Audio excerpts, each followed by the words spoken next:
Hello, viewers. I suppose I have regular viewers now, but for those who aren't regular viewers, my name is Javert. I am a criminal investigator who specializes in internet-based crime. I firmly believe in the strength and scope of justice. Anonymity, true anonymity, does not exist, even online, especially for the purposes of obstructing justice. Justice does prevail, even in circumstances where wrongdoers think they may be invisible. As you can imagine, though it is one of the greatest inventions in history, the internet can also be a very dark place. And in my years in this profession, I've seen many things that can change a person's worldview. People are not always who they say they are online. This discovery can be frightening for those who thought they knew those people.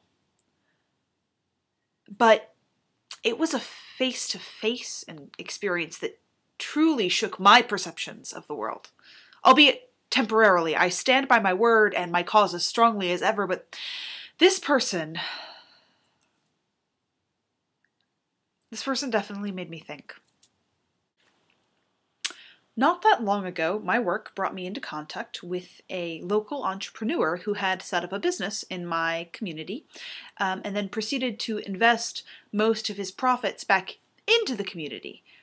He was a regular donor to local charities, he increased local employment rates, he treated his employees exceptionally well. Everyone in the community adored him. And with good reason. He had always been kind and generous and a quiet and considerate neighbor. Almost too quiet. But something about the way he conducted himself caught my eye. There was something in his conduct that was unsettlingly familiar. Though he looked nothing like anyone I had met before, I was sure that I knew him, and my gut instinct told me that something was off. This person had appeared into our neighborhood out of seemingly nowhere, and with a considerable amount of money and a very private, closed-off personality. I grew concerned that while his current intentions were kind, his overall intentions were not all good.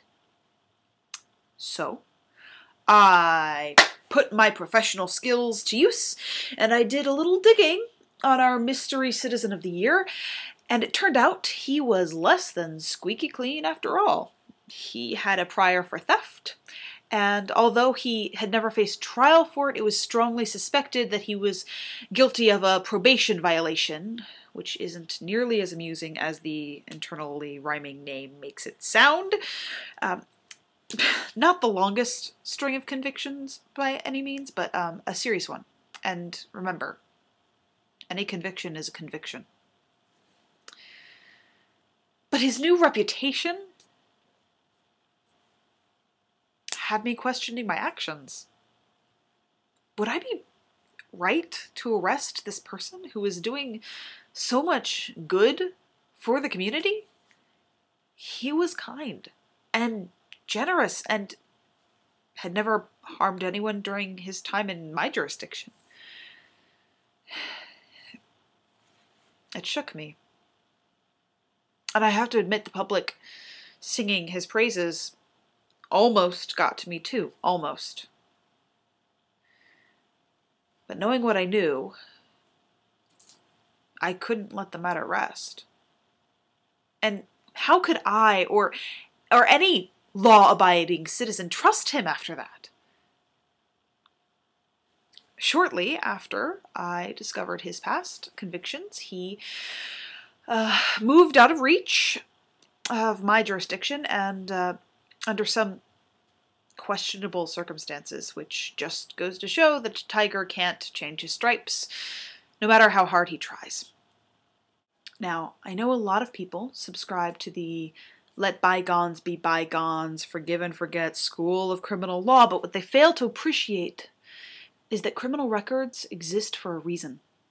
Statistics persistently show that people who offend do not just offend once. No, they offend time and time again. According to the New Jersey Department of Corrections Office of Transitional Services, the rearrest rate after incarceration is 55%, the reconviction rate is 43%, and the reincarceration rate is 31%. Don't get me wrong, I am a strong advocate of penal reform, but you cannot deny the significance of those statistics. And that's just the ones who get caught. Take that, add in the likely guilt for breaking probation, and the picture is not pretty. This man was clearly not an upstanding member of the law-abiding society, no matter how much money he threw at things. And before I get a slew of comments claiming I'm being overly harsh, riddle me this. If he had nothing to hide, why was he living in hiding?